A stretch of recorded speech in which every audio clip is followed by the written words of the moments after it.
Bonjour, c'est Cryptoly, j'espère que vous allez bien en ce mardi 4 juillet 2023. C'est avec plaisir que je vous retrouve pour aborder un sujet important. Je vois beaucoup passer actuellement, que ce soit dans mes commentaires, que ce soit sur Twitter ou autre, la notion de bull run. Ça y est, nous sommes en bull run, a priori le signal est donné, et on va se poser cette question-là ensemble. On va passer sur un point de vue technique, sur un point de vue fondamental, et on va aussi surtout se projeter sur le court terme, moyen terme, pour vraiment voir est-ce que le signal a été donné, si oui, à quoi il ressemble, est-ce qu'on est totalement dans un bull run, est-ce qu'on va repartir dans quelque chose qui va être segmenté, on voit ça tout de suite ensemble.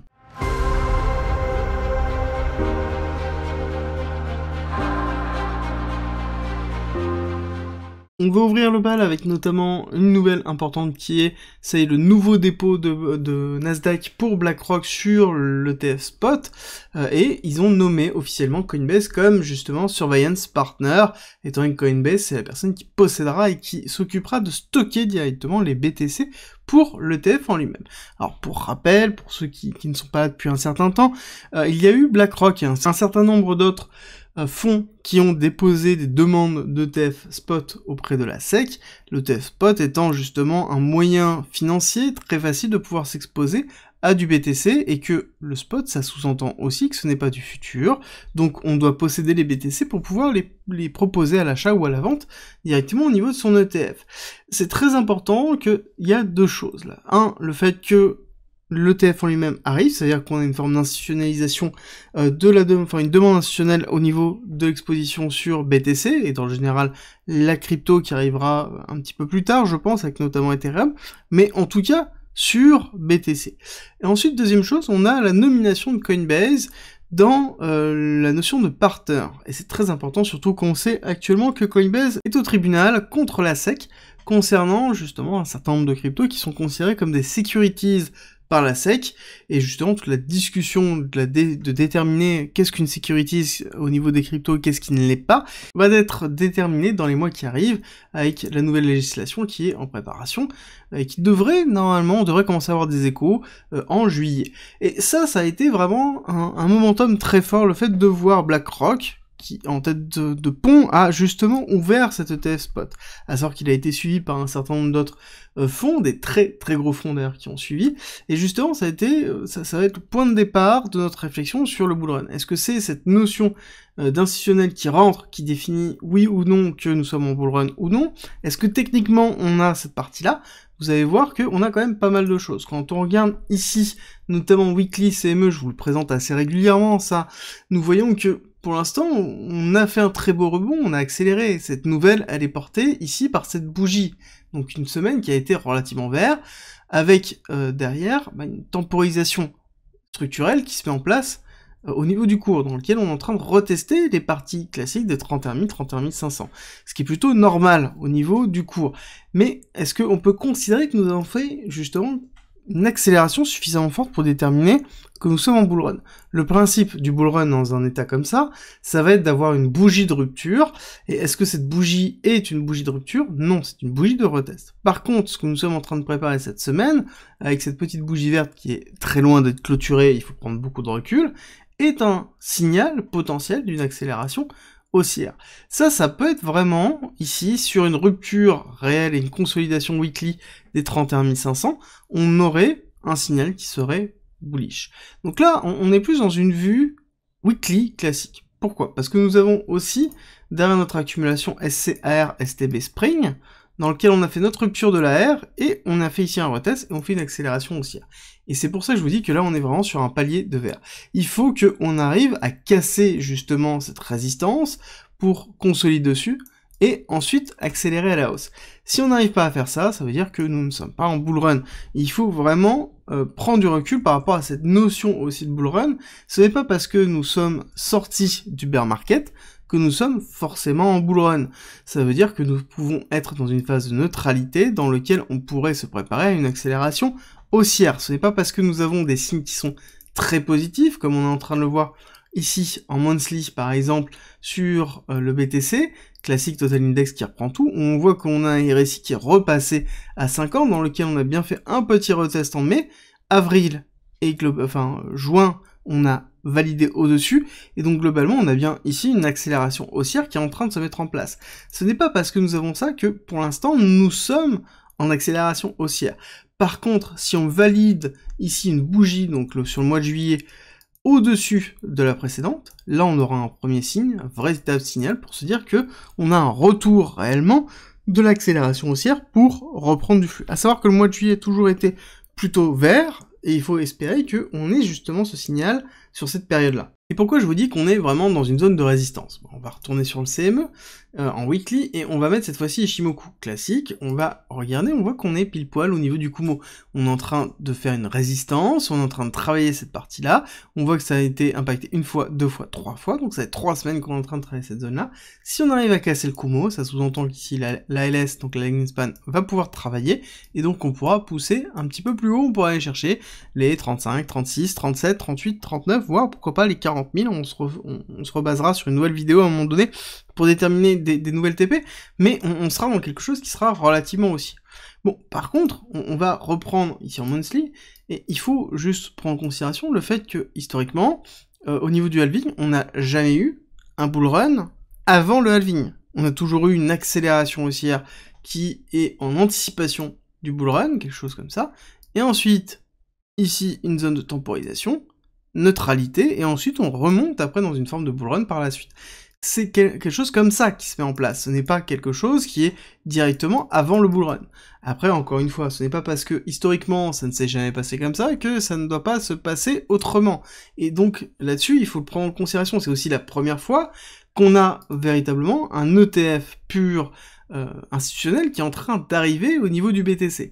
Et ça, c'est vraiment quelque chose d'unique, qu'on retrouve que cette fois-ci. C'est vrai qu'on a toujours, par contre, le narratif des institutionnels, on l'a vu quasiment à chaque anticipation du bull run, comme quoi c'était le bull run des institutionnels et ainsi de suite, mais néanmoins, on voit quand même plusieurs signaux. On voit que, 1, on a un ETF, 2, on voit qu'on a un retour ici de l'investissement CME, donc un investissement donc purement institutionnel depuis fin juin, donc vraiment depuis l'annonce de l'ensemble des ETF institutionnels qui sont en train de se positionner. On a quand même 1 milliard qui sont arrivés, d'accord, qui ont été réinjectés au niveau des institutionnels de Chicago Mercantile Exchange, où on voit qu'on a vraiment ici une accélération haussière et qu'on n'avait pas en fait revu des tels niveaux depuis mars 2022, fin mars 2022, qui était d'ailleurs le top avant Terra Luna. Donc là-dessus, c'est vraiment le niveau très fort des institutionnels, alors que ici on avait un top et une cassure baissière, là on a un top et une consolidation. Alors, ce qui va être intéressant de se positionner, c'est, ok, maintenant on a compris, on attend un signal définitif, oui, on a des prémices d'un bull run qui est en train de se mettre en place, on commence à structurer des choses qui sont vraiment très intéressantes, mais encore une fois, on va prendre du recul, parce que quand on regarde un petit peu, hop, au niveau du Kingfisher, on a plusieurs choses. On a des clusters liquidés qui sont majoritairement longues, donc c'est-à-dire entre 23 000 et 30 000, avec un premier de 30 700 à globalement 30 000, puis ensuite une autre zone qui est assez large, hein, qui va de 28 600 à 27 100. Donc là-dessus, on a quand même une zone qui est relativement forte au niveau des liquidations, dans lequel on pourrait avoir un appel de prix et une chute relativement forte au niveau du BTC. Et deuxième chose, ce qui est intéressant et important de voir, c'est que quand même majoritairement ce mouvement d'accélération haussière a été porté, comme ici vous pouvez le voir au niveau de la courbe bleue, sur du CVD perp, donc ça veut dire que ça a été du volume perpétuel, donc ça a été majoritairement de l'open interest qui s'est occupé de faire pousser le prix, donc ça veut dire que nous sommes dans une spéculation. Alors qu'on a à côté un CVD ici, spot, qui est redescendu en dessous de son niveau, donc plus bas avant l'accélération, donc ça sous-entend que ici on a plus une diminution du spot structurel et une augmentation ici de la spéculation, et la spéculation par rapport à quoi? Par rapport à l'annonce, encore une fois, ici, du Nasdaq. Donc il faut vraiment prendre un petit peu de recul, se dire que là, nous sommes dans une phase d'accélération. Ce n'est pas parce que c'est spéculatif qu'on ne peut pas continuer à pousser et que le spot ne peut pas prendre le pas par rapport à ça, mais tant qu'on n'a pas cassé les 31 000, je pense qu'on ne reverra pas du spot. Le spot ira dans une accélération haussière, dans une continuité de tendance structurelle, et là pour l'instant nous sommes dans une zone de neutralité, donc d'instabilité, dans lequel forcément on va avoir le spot qui va s'effondrer, et c'est exactement ce que l'on est en train de voir. Et on voit que même le mouvement qui a été effectué, principalement hier, d'accélération haussière, dans lequel on a retesté les 31 500, donc le top qui avait été effectué justement le 23 juin, on voit que c'est du mouvement perpétuel. Donc ça sous-entend que c'est la spéculation qui porte actuellement le mouvement. Et si on regarde en 1 heure, on voit très bien ici cette accélération dans laquelle on a refait un retest. Alors purement techniquement, on a plusieurs choses. C'est que, oui, on a bien la confirmation ici de la mise en place d'une zone de ranging pour moi, donc 31 500, 29 500, dans lequel on va potentiellement faire quelque chose comme ça. On pourrait avoir une autre vision. Pour avoir une autre vision, on pourrait avoir la vision de plutôt Wyckofienne, de manipulation dans laquelle on pourrait avoir un psi, un BC. On pourrait avoir du coup, historiquement, je vous avais dit BC, AR, SO, d'accord, enfin BC, AR, ST, SO, pardon, dans lequel on aurait le sign of weakness qui se trouve ici, et ensuite l'accélération, donc là on pourrait avoir l'uptrust, donc l'UT, donc c'est une prise de liquidité avec une cassure des 31 500, ou on pourrait avoir une autre vision, qui pour moi est en train de se dessiner. On pourrait avoir ici un psi, BC, AR, ST, d'accord, on a bien pris la liquidité, donc on est bien dans une forme pure de retest, et ici aller chercher le saut plus bas, qui correspondrait à notre OB de retest, et donc à notre dernière vague de consolidation, avant potentiellement de faire un UT et un UTAD par la suite. Donc 2 nouvelles accélérations haussières, en tout cas une, priorité, enfin en termes de priorité, une, et on pourrait en avoir une deuxième par la suite. Donc ça c'est une vision que l'on pourrait avoir, c'est les deux pour moi qui sont visibles, mais on a quand même ce ranging qui est quand même très présent, cette zone de neutralité qui correspond aussi à une temporisation par rapport, encore une fois, à la nouvelle de BlackRock et de la consolidation que l'on pourra avoir. Au niveau de l'order flow, on a quand même une diminution ici, on va vraiment le prendre en considération. Sur cette accélération haussière, on voit qu'on a une diminution des CVD sur les positions des top traders, donc on a une diminution ici des positions en elles-mêmes, alors qu'on a un cours qui est en train de s'envoler. Ça veut dire quoi? Ça veut dire deux choses. Ça veut dire que soit on est en train de prendre un TP, donc c'est-à-dire que les top traders sont en train de prendre un TP, soit on est dans une mise en place de hedging par rapport à une accélération haussière, donc ça veut dire qu'on renforce des positions ici short, de façon à pouvoir couvrir le long qu'on tient depuis un certain temps, sur une cassure baissière et un retest baissier. Donc là, on a ces deux possibilités. Ces deux possibilités ne sont pas bonne sur court terme. Ça sous-entend que on est en train de pousser à la baisse et que potentiellement on pourrait avoir une accélération baissière pour retester la zone d'OB que je vous ai donnée la dernière fois, donc l'order block qui se trouve dans les 29 000 jusqu'à 28 700, qui est en même temps la zone de liquidité qu'on retrouve ici, une partielle en tout cas, une zone partielle de liquidité. Donc on pourrait très bien faire une extension, si on arrive dans cette zone-là et qu'on a des clusters de liquidation, je pense que les bougies risquent d'être relativement violentes, et on risque de casser baissier, donc il va falloir faire très attention justement au placement qu'on pourrait avoir. L'autre chose que je voulais vous donner, c'est que on parle souvent d'un passage qu'on retrouve au niveau des altcoins, le fait qu'on est en train de passer, le transfert de liquidité est en train de se faire au niveau des altcoins. Je vous ai montré notamment hier le Total 3, où oui, on a bien retracé, mais encore une fois, ce n'est pas quelque chose qui est bullish.